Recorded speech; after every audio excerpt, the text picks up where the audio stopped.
Hola, mi nombre es Diana Moreno y les voy a presentar el tema Áreas naturales protegidas y globalización en México. México es uno de los países más extensos del mundo y tiene un conjunto de espacios naturales amplios y muy diversos, siendo considerado uno de los 17 países megadiversos según el Centro de Monitoreo de la Conservación del Ambiente.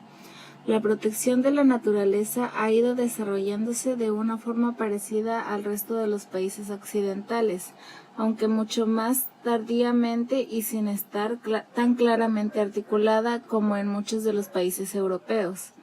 La protección de las áreas naturales, como en la mayoría de los países, se articula según diferentes sistemas de protección que dependen de qué organismo declara y o administra las zonas a proteger. En México, esos sistemas le corresponden al gobierno federal, a los diferentes gobiernos estatales y a los gobiernos locales, que coexisten con ciertas instituciones y organismos como el Fondo Mexicano para la Conservación de la Naturaleza, la Organización Mexicana para la Conservación del Medio Ambiente o Espacios Naturales y Desarrollo Sustentable, que administran algunas áreas.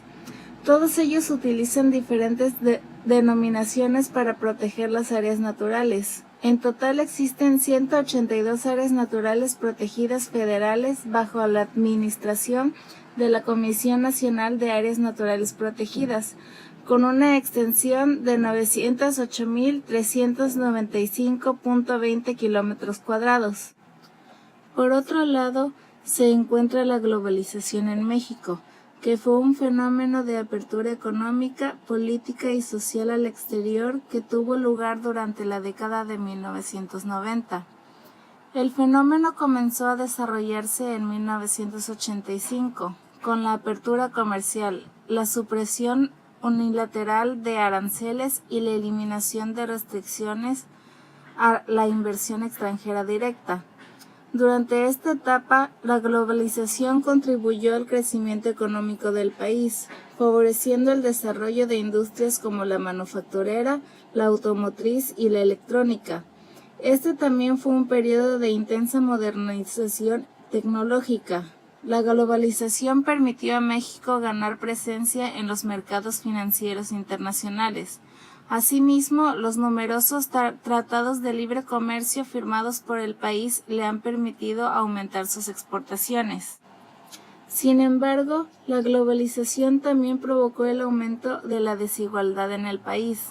Las zonas rurales y poco industrializadas sufrieron caída de salarios, aumento de la pobreza y la migración obligada. La globalización también ha tenido otros efectos perjudiciales, como la degradación del medio ambiente. Por estos motivos, en México el fenómeno de la globalización tiene abundantes partidarios y también detractores. Cuando hablamos de globalización en el contexto económico y ambiental, aludimos a las tendencias de aprovechamiento homogeneizante de los recursos a nivel mundial. En términos ideales, tal aprovechamiento debería ser equitativo, permitiendo a todos contar con las mismas oportunidades para vivir con mayores comodidades en términos de productos de consumo, pero la realidad es otra. El fenómeno de la globalización ha repercutido negativamente sobre nuestra sociedad. No es incorrecto buscar nuevas tecnologías para mejorar los niveles de vida nacional, pero sí lo es cuando no somos capaces de discernir cuáles pueden coadyuvar al desarrollo sin perjudicar las bases sociales y ecológicas de nuestro país. La globalización debería desembocar no solo en la obtención de mejoría económica, sino ambiental, de bienestar común. Claramente existe, al menos así lo manifiestan las reuniones cumbres, un conjunto de intereses que comparten los países a fin de lograr una calidad de vida aceptable para la humanidad. Y ello pasa por la conservación, protección y aprovechamiento del ambiente que garantice la supervivencia humana y la biodiversidad. Ambos conceptos mencionados anteriormente se conectan en un tema en particular cuando hablamos del turismo en México, ya que es debido a la globalización que nuestro país se ha vuelto uno de los principales destinos turísticos internacionalmente hablando. y esto afecta directamente al ecosistema y la biodiversidad, incluyendo las áreas naturales protegidas, ya que no existe actualmente una forma de turismo sustentable efectiva. En México, la actividad turística, ya sea de índole local o internacional, realizada dentro de las áreas naturales protegidas, representa un importante problema ambiental, económico y social debido al inconmensurable impacto que genera dentro de las mismas. En los últimos años, la globalización y el aumento del ingreso disponible han hecho del turismo una de las actividades más grandes y de más rápido crecimiento, pues de acuerdo con ciertas estimaciones, en 2011 en solo este sector se generó el 5% del Producto Interno Bruto en el mundo y alrededor del 6 y 7% de los espacios de trabajo en todo el globo. Estos datos muestran que la actividad turística es de gran importancia, principalmente en términos económicos. En la actualidad, el turismo es visualizado como una solución de gran potencial para incluir la conservación del entorno natural junto con el desarrollo local. Sin lugar a dudas, esta actividad representa una alternativa que favorece enormemente al desarrollo social y económico, al ser una de las actividades humanas más intensas y lucrativas, por lo que se prevé que en un futuro cercano sea el turismo la actividad más importante del mundo, consiguiendo incluso superar al petróleo. Rigg y Conders mencionan que los turistas suelen elegir el lugar turístico de acuerdo a sus preferencias, por lo que las razones que los llevan a escoger entre uno u otro lugar dependen de varios factores, mismos que en la actualidad dependen de variables claramente ambientales. Esta relación entre el turismo y la reconsideración de conceptos ecológicos o la convivencia con el entorno natural que a su vez sustentan los recursos turísticos son el fomento de la idea del turismo sostenible.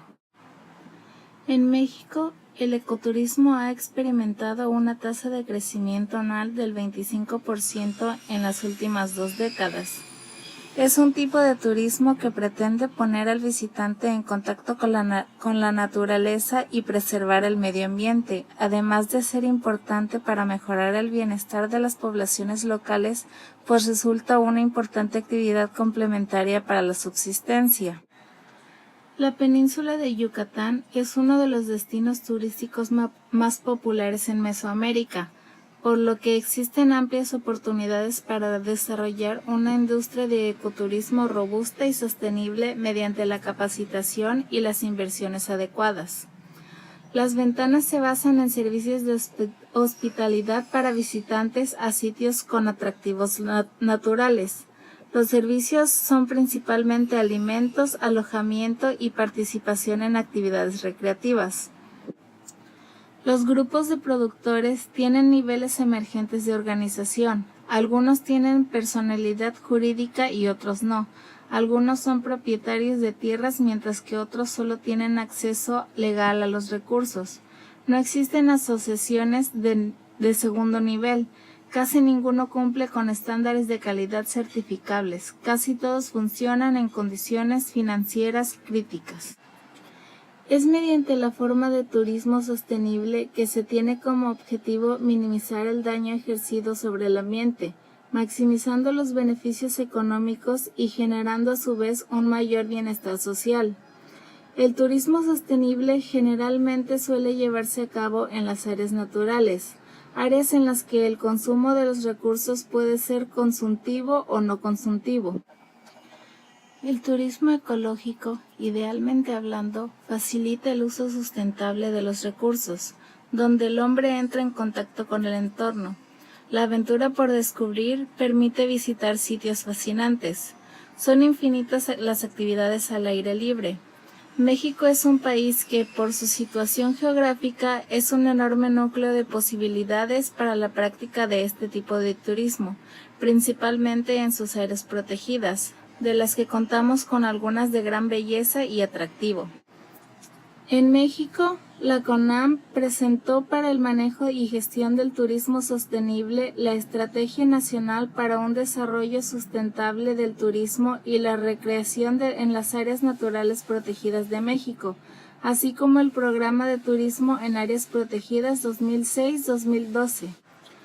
La primera tiene como propósito principal fomentar el desarrollo sustentable en comunidades asentadas en las áreas naturales protegidas, en las zonas de influencia y en otras áreas con alguna modalidad de conservación, así como la identificación de las acciones necesarias para abordar la amenaza que representa el turismo, mitigando su impacto y aprovechando las oportunidades que produce para lograr la conservación de las áreas protegidas. La segunda tiene como objetivo primordial que el turismo favorezca la conservación y desarrollo sustentable de las áreas protegidas de carácter federal, así como de algunas otras áreas que poseen diferentes modalidades de conservación, convirtiéndose en una alternativa económica que beneficia a las comunidades y usuarios locales a través del control y mitigación de impactos turísticos y de un desarrollo sustentable del turismo. Ambas buscan fomentar el desarrollo sustentable en las comunidades establecidas dentro y en las inmediaciones de las áreas naturales protegidas, lo cual supondría un buen uso y manejo de los recursos naturales. En otras palabras, una correcta gestión. Sin embargo, esto no sucede en la mayoría de los casos.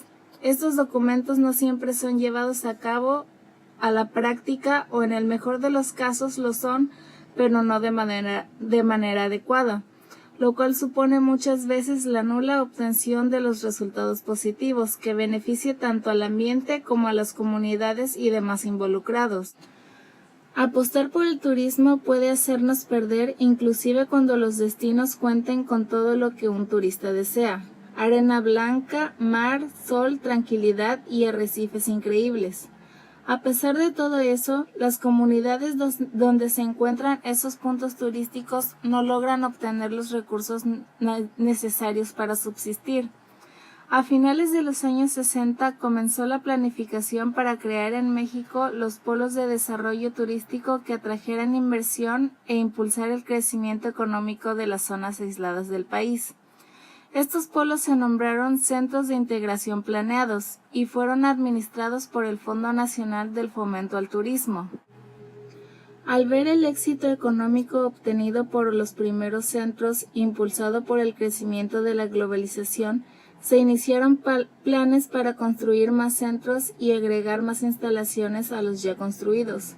Los centros de entretenimiento prometían crecimiento económico a los pobladores, pero dichas construcciones son realizadas alejadas del poblado y la mayoría son compañías transnacionales que no benefician de ninguna manera a la población local del lugar. Además, los complejos turísticos tienen un arreglo tal que el turista no tiene la necesidad de buscar alternativas que ofrecen los comerciantes locales. Los centros integralmente planeados del país no se adecúan a las características esenciales de una gestión integrada, ya que no cumplen sus objetivos principales. Esto ocurre en muchas partes del territorio. En la Riviera Maya se dan casos de desplazamiento, falta de empleo bien remunerado, discriminación, tala ilegal y falta de servicios básicos. Es necesario reflexionar sobre si los centros han producido los efectos esperados, para con base en los errores replantear mejores planes de gestión. Una que tome en consideración todas las variables del sistema evitaría la exclusión de los habitantes y se podría incluso desarrollar métodos de aplicación de normas, monitoreo del sitio y de la efectividad de dicha administración. En conclusión, a pesar de que existen normas y planes enfocados al desarrollo del ecoturismo o del turismo sostenible, como suele ser en la mayor parte de los casos, dichas normas y planes no llevan ningún seguimiento ni ninguna gestión, lo que hace que básicamente los planes se queden estancados en una idea meramente, en lugar de ser llevados a cabo. que en su caso son mal implementados, generando beneficios a terceras personas, en este caso a compañías internacionales, que al mismo tiempo provoca una escasez de recursos, empleos y un impacto negativo en la economía local de los puntos turísticos de todo el país, sin mencionar también un impacto negativo en el ecosistema. Derivado de la poca intervención por parte de las instancias de gobierno que no integran e implementan formalmente el uso de la estrategia o un plan de turismo antes mencionados, así como de las esporádicas campañas por parte de asociaciones civiles para la restauración y conservación de áreas naturales protegidas, hoy en día dichas áreas protegidas se encuentran seriamente alteradas, pues aunque las zonas poseen potencial para la actividad turística, el poco interés mostrado por las autoridades en todos los niveles por manejar tanto el área como a los turistas apropiadamente ha propiciado el continuo deterioro de los recursos naturales. El turismo sostenible puede ser posible si se maneja tanto a los recursos naturales como humanos correctamente, involucrando todos los sectores que de alguna u otra forma dependen o se involucran con las áreas naturales protegidas, implementando las estrategias y planes turísticos de manera continua y ordenada, sin dejar de lado los objetivos e intereses de cada sector involucrado en el manejo de las áreas protegidas, ambiental, económico y social. Sin embargo, a pesar de que existan normas y leyes enfocadas en el ecoturismo sustentable, no vemos ningún tipo de beneficio nacional, ya sea económico o en cuanto a la biodiversidad, ya que muchos de los puntos turísticos más grandes y populares del país son manejados por empresas, hoteles y servicios internacionales, que no solo no generan un beneficio económico al país, sino que también afectan al ecosistema y la biodiversidad de la localidad debido a la falta del cuidado e importancia tanto de los turistas, las empresas localizadas en dichos puntos, como del gobierno mexicano. Es necesario no solo que México desarrolle un conocimiento científico y tecnológico acorde a nuestro ambiente, formulando así pactos políticos que permitan armonizar las demandas de grupos internos con el interés nacional y con los intereses comunes a nivel mundial, sino que también se genere una conciencia por parte del gobierno y eventualmente de la comunidad, para así poder aplicar de manera efectiva dicho conocimiento y pactos que nos ayuden a proteger y generar mejores resultados tanto ecológica como económica y socialmente. Hemos aprendido, y es algo que a estas alturas deberíamos de haber implementado, que los problemas ecológicos no pueden separarse de los económicos y sociales. La única forma de poder mejorar en este aspecto es tomando a los tres en cuenta como un conjunto y trabajando con ellos de manera equitativa. Y es así como concluyo mi tema. Gracias por su atención.